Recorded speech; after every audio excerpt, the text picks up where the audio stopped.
Okay, well, I wanted to flip through this sketchbook before I put it into storage. It's a Stillman and Byrne Zeta, and I like their books. I don't know if I like a spiral binding, but I do like variety, so I like trying different sketchbooks. And then this size, I don't know exactly, I think it's 5x8 or 5x7. It's a really nice size. And then the thing is, since it's a portrait, meaning that it's taller than it is wide, and it has the spiral binding, it doesn't work so well to do a double page painting. So that's the kind of the drawback of the spiral. This sticker is from the John Darien sticker book. I like putting a sticker on the front cover so that it's easy to quickly know, which side is the front. This is done in magic marker. Oh, and the paper in the Zeta it's like cardstock. It has very little tooth, but it's really nice and heavy. So this is pretty good for mixed media, although I don't necessarily suggest it for watercolor because it just doesn't have any tooth. This is from a photo I took ages and ages ago, and I pictured this page looking a lot different than it did end up, but it was still fun to draw. I keep having this urge to be the kind of person who puts a lot of text and writing into my journal, my sketchbooks, but I never do. So I try, and then it just falls apart because I keep a journal. So that's where I put my writing. But I thought things that remind me of you is sort of a romantic idea, and it could be an interesting song title or a painting. You could think of any person in the world that you know, any memory, any grandparent or former lover, and use this as your prompt. This is roses from my garden. I had a problem also with the tape pulling the page apart. I don't have a lot of patience to figure that out.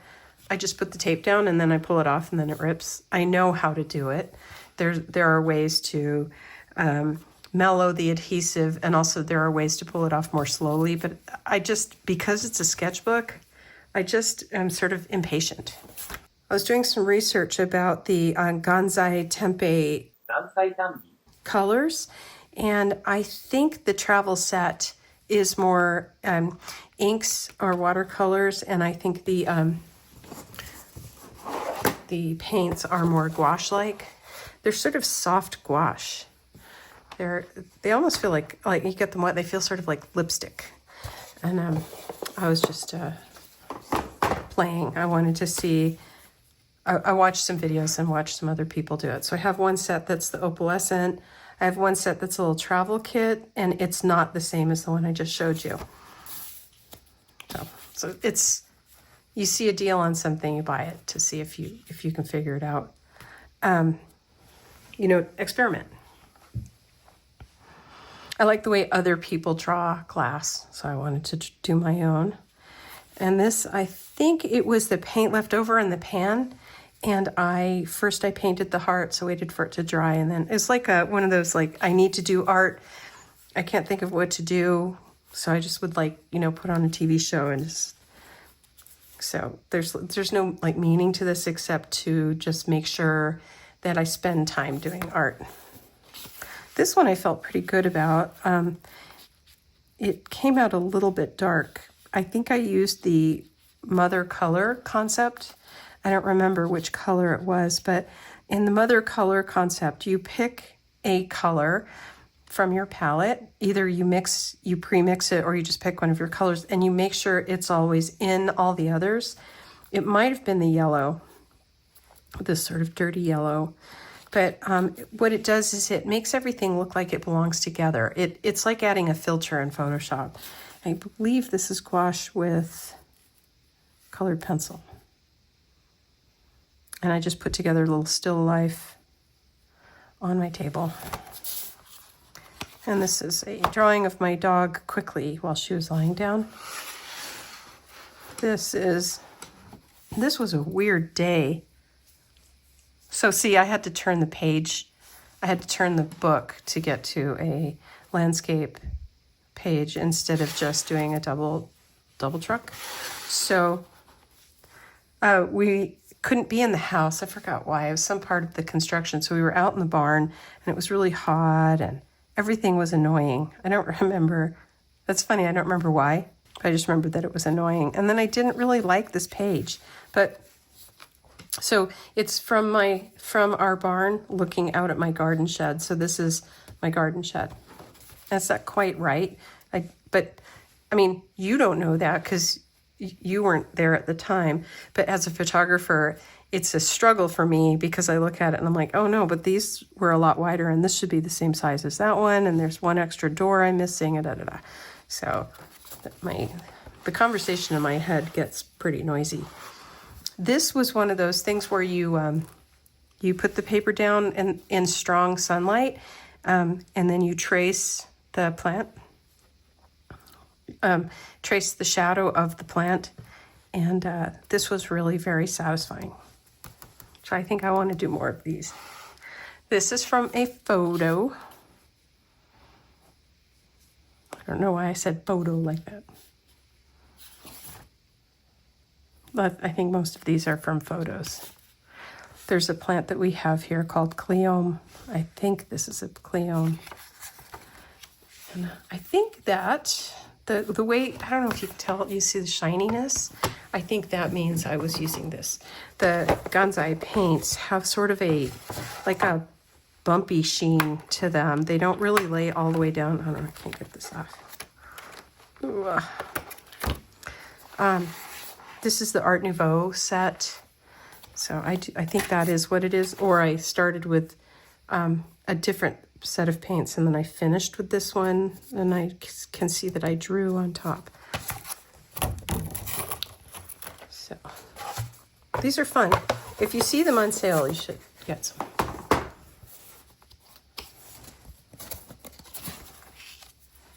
This is from my dad's bird feeder. He has a bird buddy. I have one also, but the birds haven't discovered it yet.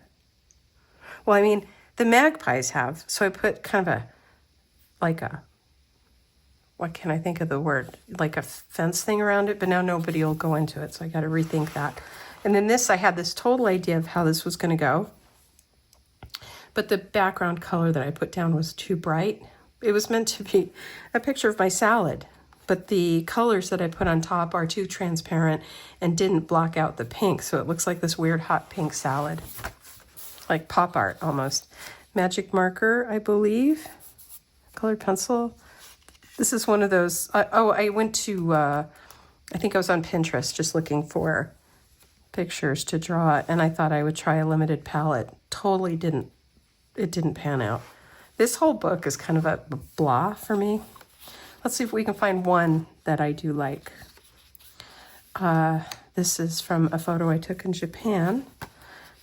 I guess I like this one. Okay. This is from a photo I took in Australia.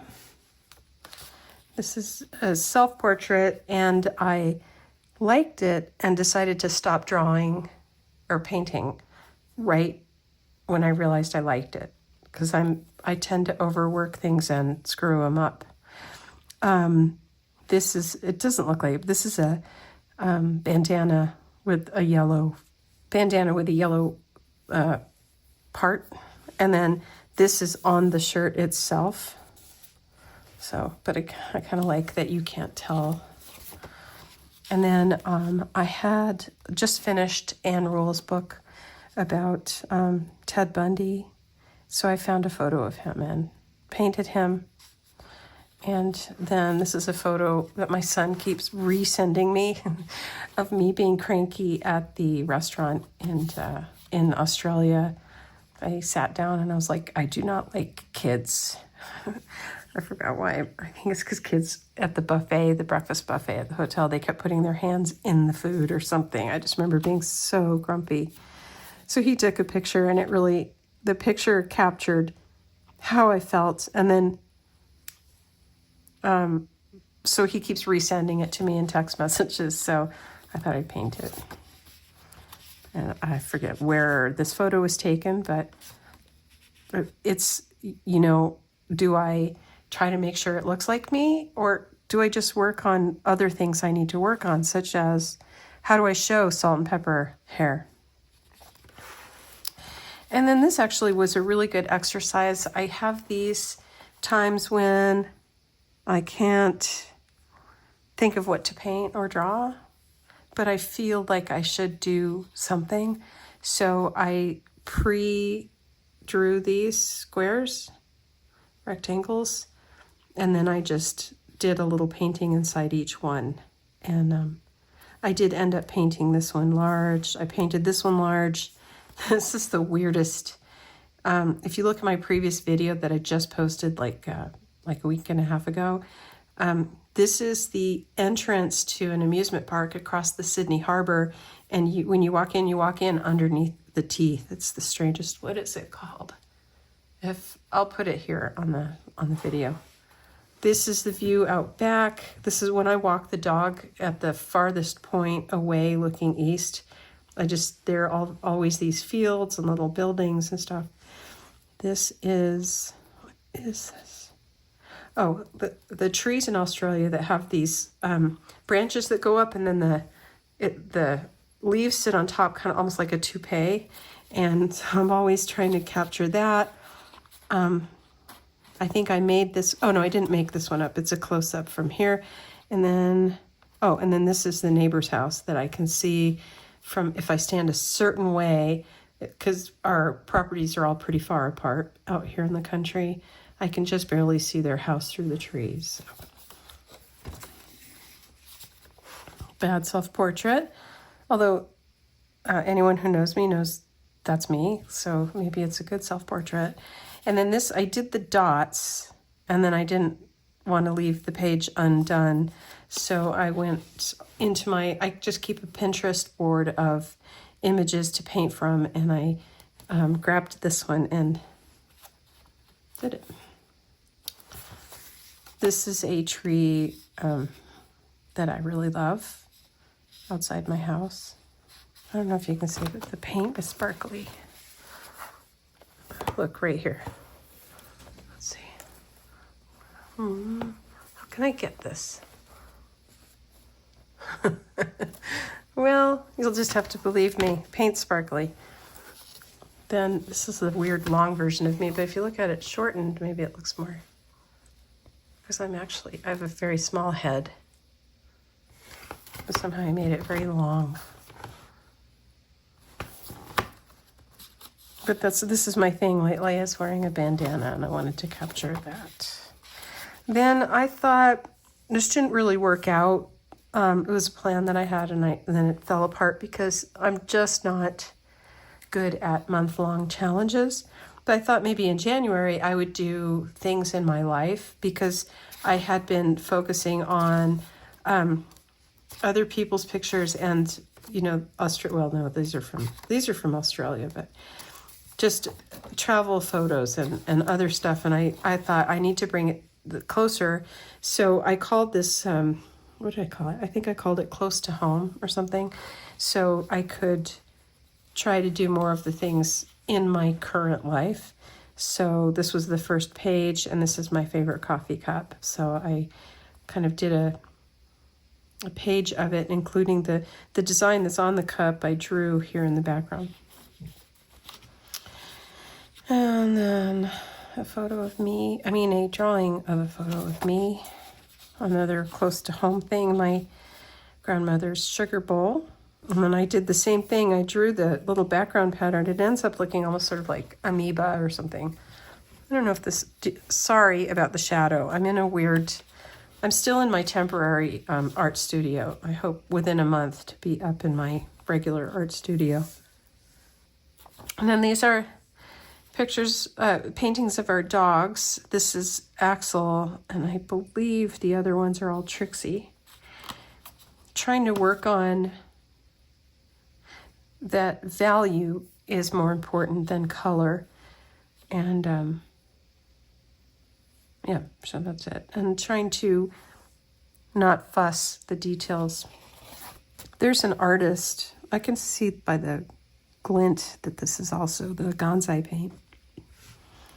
There's an artist named Maria Herreros, I think. And she paints in gouache and then she draws over it in pencil. And every time I look at her work, I think I want to do that. Sorry, I'm being messaged. Okay. I want the looseness of the color to be loose and relaxed and mixing into each other. And then I want the sharpness of the drawing on top. So for me, I'm like, I can kind of picture what I want, and I just keep trying to get there. It doesn't mean I want every one of my pieces to have that, but that is something that really inspires me, and I feel like it fulfills all the things I'm working on right now. I have no idea what this is, except I think it was Christmas glitter markers that were given to me in my stocking by Santa. This one I do like. I'm not crazy about it. I feel like this could have been one of those ones that's a combination of drawing and painting, because I don't think I painted this as well as I could have. But I love this tree in front, and I think I handled the foreground pretty well. And the way that the skies are in Colorado, they start out almost purple, and then they go into this really nice kind of green blue. So one thing that I'm constantly working on is how to show distance, how to show sort of atmospheric distance. So I think I can see that I did pretty well on this. I had to draw. When I look at this from the side, I can see that I ended up drawing over the paint, which is fine. And then this, I really do like Art Nouveau, and I thought it would be so interesting to do a self-portrait, trying to do the Art Nouveau style. I think the mistake that I made in this is value. I think I should have made this background circle a lighter value, because it ends up being the same value as the hair and the background. But otherwise, it was just fun to, first I drew it in pencil, then I drew it in pen, and then I erased the pencil, and then I painted in watercolor over the top. And it was really satisfying. I don't know if I like the final result, but I feel like I learned a lot, and it was really fun to do. Just playing with a whole bunch of new pencils. This is another gansai tambi. I don't know, what do you call it?